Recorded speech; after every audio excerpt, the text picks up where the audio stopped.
Hi, my name is Sarah, and welcome to my channel, which is all about sewing and styling a handmade wardrobe. I hope that everyone is doing well. Today we're going to be talking about summer trends. I'm going to share with you patterns and in some cases fabrics that you can use to sew these trends, and I'm going to tell you whether I would sew it or skip it. I always think that it's really fun to find out what the trends are and then decide for yourself whether they are for you or if you want to skip it. This is definitely just for fun. I'm not telling you that you need to make these things, but it's just good to be open and know what's going on in the fashion world. So let's just get to it with trend number one, which is lace. Now, the sheer fabric trend has been going on for a few seasons now, and I think it's kind of evolved into lace specifically.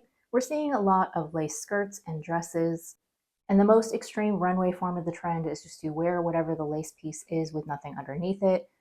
I think most of us are probably not going to do that, but when it's done right, I think that lace can look very nice. Personally, this one is a skip for me. Depending on what fabric you use, sometimes lace can be a little bit scratchy. And in the warmer months, I definitely do not want anything that is itchy or uncomfortable touching my skin. And also styling wise, I find it really tricky because in my opinion, if you made something like a lace dress, it can go one of two ways. Either it can look really incredibly formal or it can look like lingerie. And neither one of those things really fits my lifestyle. So for that reason, the patterns that I chose to represent this trend are actually tops, because I feel like a lace top is a little bit easier to pull off in everyday life than something like a dress or a skirt. So the first pattern that I chose is Vogue 2090. This one I feel a little bit more confident about because one of the examples in the pattern cover does use a sheer fabric, so you could easily substitute lace. I believe it mixes something like a chiffon, like a light sheer fabric, with something like a satin for the trim. This kind of top isn't really my style. It's not something that I would wear, but I do think that it's a good representative of the trend that would be wearable in everyday life if you wear something like a cami underneath. And then the second pattern is a free pattern. It's Tiana's Closet Basili Flutter Sleeve Top. This is a boho style top, so it's a good style for summer. It's loose and breezy and comfortable. The pattern shows it in something like a lightweight cotton, but I actually think that you could do it in a lace if you used French seams and had really neat finishes on the inside. I actually think that this could be a really pretty top that you could wear again over something like a cami. And then I've also chosen two fabrics. Just to let you know, all of these will be linked down in the description box, and the fabrics are affiliate links, so if you make a purchase using my links, then I will get a small commission, and thank you for your support. So this first one I picked out is from Mood. It's a very large scale black lace print. I just thought it was pretty, and the large scale nature of the print means that big sections would be more sheer. I think that could look really interesting and nice in a top. And then the second option for fabric is this glitter lace from Minerva. This comes in more muted colors. The one that I chose I think is a silver color, and it's more of an all over print. So it's a little bit more traditional, I would say. And I think that either of these choices would look nice with either of the patterns. So this trend is a skip for me, but I do think it's a pretty one that a lot of people would enjoy. This next trend is one that I think is going to be polarizing. Either you really love it or you hate it, and that is Bermuda shorts. Most of the shorts that I've seen have been more tailored shorts rather than jean shorts, although I have seen some denim ones as well. But it seems like we're going longer with our hemlines rather than having the really short shorts that we had for a very long time. This trend is a hard pass for me. I do not like Bermuda shorts. I have really short legs, and any shorts that come to my knee are just going to make my legs look shorter. So I will definitely be skipping this one. I will happily be sticking to my mid-thigh shorts. But for those of you who are interested in the Bermuda shorts trend, actually it's really great because you don't necessarily need new patterns for this. You can just lengthen the shorts that you have. But just in case you don't have any patterns, the first one I picked is the Style Arc Braxton. It's a tailor short that has knife pleats, and this one comes to the knee. I find that Style Arc is usually pretty up on the trends and they have very current looking patterns. And I think the Braxton shorts fits the Bermuda shorts trend perfectly, to a T, no notes.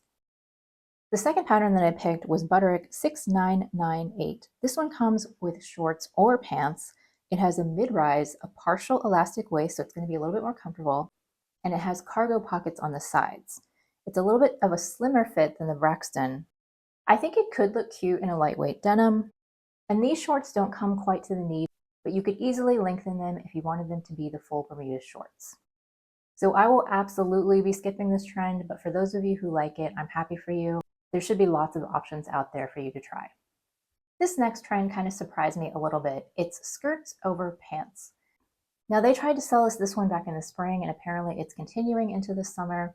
Although they call it skirts over pants, the photos that I was seeing on the runway were really more of a combo piece. Like I was seeing things that were either like a pair of pants with an attached, almost like an apron worn backwards, where like the skirt part hangs down on the backside and then you tie it in the front in a bow, or they were more like wrap pants where there's just a little bit of extra fabric that you wrap around yourself and tie.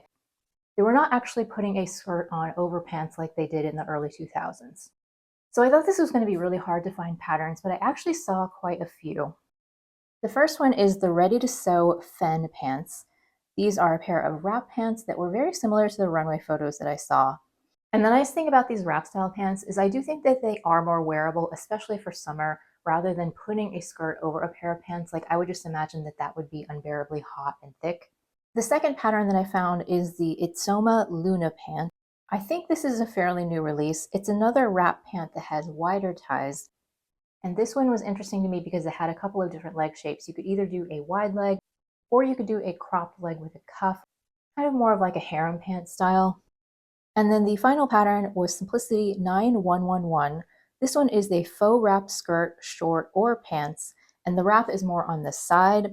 I actually kind of like the look of these, although I don't think that they're for me. Oh, I forgot to say, this trend for me is a skip. It's just not my style, but I could see the appeal for some people. I think that it could look great on certain body types, but it's just not one that's for me. Now this next trend, I am rolling my eyes out that we're calling this a trend. It's tank tops. Tank tops for summer. How groundbreaking. This is another one that's been a trend for a couple of years now, and it's just laughable that we're saying that tank tops are on trend. I have seen some people say that the difference between this year's tank tops versus last year's tank tops is that in the past, the ones that were on trend were the very high-necked ones, whereas now we're going more of a bit of a lower scoop neck. I'm not sure whether that's true or not. Personally, I think that both necklines are very classic for summer, and they're never really going to go out of style, so just pick your favorite neckline. Now I'm going to call this one a sew just because I do wear tank tops in the summer and I will continue to wear them, but I also think that it's silly to say that it's part of a trend. But in terms of the patterns, the first one I have to recommend is a free pattern that is a TNT pattern for me. I've made it several times. It's the Paradise Patterns Blama Tank. This one has a high neck and it comes with cup sizes. And the thing I like about this particular pattern is that you can do contrast binding, which I have done a couple of times, and I really like the way that that looks. And it's a free pattern, you can't really go wrong with that.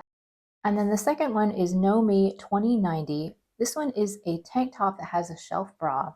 It has a high neck in the front, but it has a lower neck in the back, which I thought that was kind of interesting. And the pattern also comes with a pair of shorts, so you get a little bit more versatility there. And if you wanted to be super on trend, you could lengthen the shorts to be Bermuda length, and then you'd be really cool. This next trend is another one that is nothing new. It's plaids for spring and summer. Now, I will say that when I think of summer plaids, I think of brighter colors. And I do think on the runway, they were showing a little bit more muted colors, like still light, maybe pastels, but just not quite as bright as normal. But I say pick whatever colors really suit you and what you really like. And also a lot of the runway items were out of flowier fabrics as opposed to stiffer ones. So the first pattern that I chose was McCall's 8585. This is an adorable vest and shorts or vest and skirt set. And the pattern envelope shows the shorts sewn in a plaid. I just think that this would make a really cute summer set. And of course, sets are versatile because you can wear them together or you can break them up. And then the second pattern that I chose was the Friday Pattern Company Saguaro set. I thought that that would be really cute in a plaid. And once again, you can mix and match the different pieces. And because the design lines on the saguaro are very simple, it should be relatively easy to match the plaids. So for this one, I did pick a couple of different fabrics, and I chose brighter colors because to me that just feels more summery, and that's what I like. For mood, we have the turquoise and purple large scale linen and rayon plaid. I just think that the colors of these are really fun, and it's a big large scale print. And I think that that would make a really cute, preppy looking matching set. And then the second fabric that I chose, I kind of want to go get some of this. It's the Minerva Rainbow Double Gauze. I just love the colors in this. It's so pretty, and the double gauze would make an excellent saguaro set in my opinion. It would just be really, really fun and super comfortable also. So the summer plaid trend is a sew for me. I don't know if I'm actually going to make anything myself this summer, but I do really like the pieces that I already have, and I will definitely wear those. The next one is another winner to me. It's utility clothing in khaki green and olive. I actually have some pieces that fit this trend really well. I've sewn up the Pattern Scout cozy jacket in an olive green. And then I also have a pair of new look pants that I made a few years ago out of linen that have cargo pockets on the side. And I just think that having something comfortable and utilitarian in an olive green color is a great summer look. So the first pattern that I chose was Berta 5941. The pattern cover to me is perfect. It's this barn jacket style, and in the pattern cover they show it with a contrasting collar, which is very on trend right now.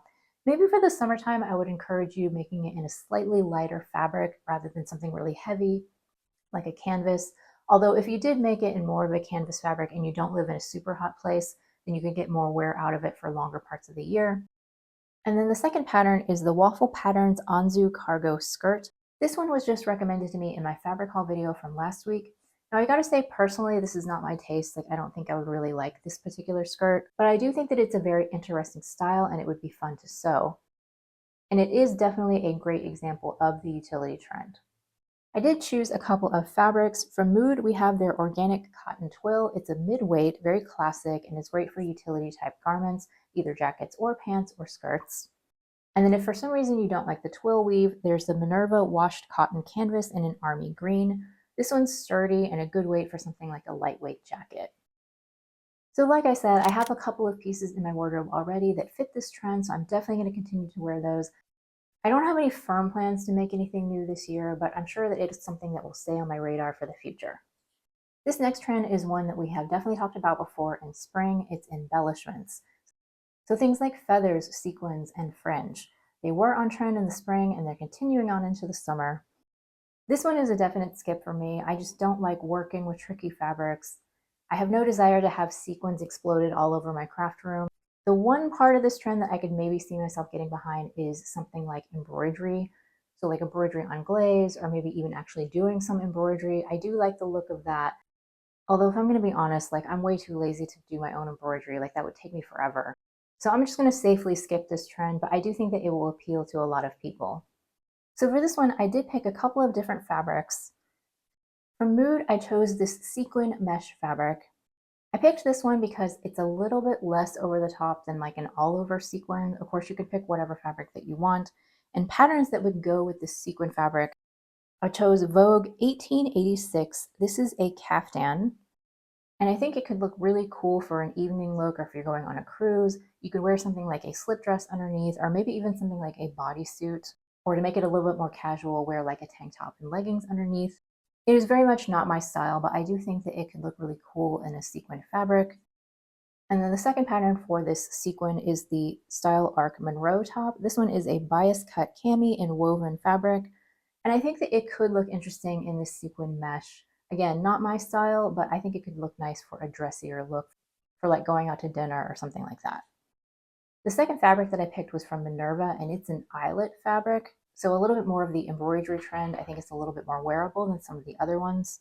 The first pattern that I picked is McCall's 8557. This is a tie front top. It is very, very trendy right now. I do think that it's really cute, but I personally am going to avoid this particular style because this is just my opinion, but I just feel like it's so trendy that it's going to be one of those things that burns really, really hot, and then it's just going to die out and no one's going to wear it anymore. And I don't like the style enough to want to continue to wear it after the trend dies. So I'm going to skip this one just because I don't see myself wanting to wear it, like, let's say 5 years from now. But I do think that it is really cute, and I think it would look great in an eyelet fabric. The second pattern that I picked for the eyelet is the Vivian Xiao Chen Orchard Dress. This one is a very loose and boho style, which is so on trend right now, and I think that it would look fabulous in an embroidered fabric. So I'm going to be skipping this trend, but I could definitely see how it would be very popular with other people. So hopefully this has given you a few ideas of the kinds of things that you could sew. The next trend is another one that's not new. We've seen pleated skirts for a few years now. Although I have seen a few mini skirts, kind of like that tennis trend. Mostly what I've seen is longer ones, a little bit more ladylike, a little bit more elegant. I made a white pleated skirt a couple of years ago now, and I still continue to wear that one. So I'm going to call this one a sew, even though I'm not planning to make anything new for myself this year. And for patterns, the first one I picked is the Assembly Line 3-pleat skirt. This one is a knee length, and so if you want to be like really on trend, I would consider lengthening it to more of a midi or a maxi. Or if you're short like me, you could probably just make it the original length and it would be a midi. but I do think this pattern has the right kind of ladylike fullness. And then the second pattern is McCall's 8248, which is an older pattern, and it comes in different length options from a shorter skirt down to ankle length.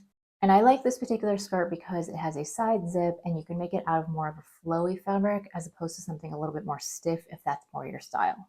If you're enjoying this video so far and feel like you're getting some value out of it, I would appreciate it so much if you would give me a thumbs up because it helps more people find my channel.